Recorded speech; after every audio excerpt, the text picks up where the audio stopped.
Day 5 in Brazil. So we had breakfast at Park Lage, and it was even more surreal and gorgeous in person. Waited in line for about 35 minutes to put our name on a cafe wait list and walked around, looked at the tourist trap trinkets, and I didn't get contact of it, but on the opposite of that line you saw that we were in, there's another line just for getting in just to take photos. So we ended up getting in that line after we were done looking at everything on the outside, but we actually got the text that our table was ready before we even made it in. So it worked out.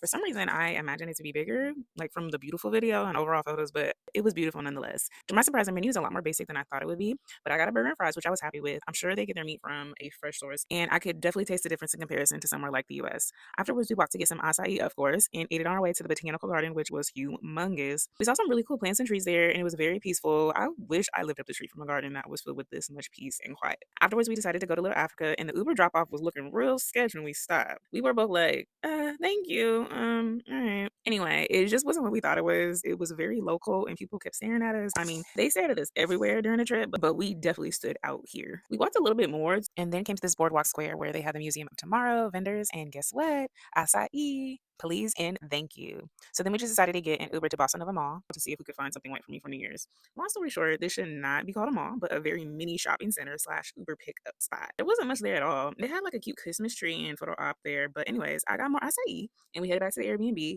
I still had a few days to find something to white, so I wasn't too worried. Stay tuned for part 6 and the most unorganized tour I had ever been on.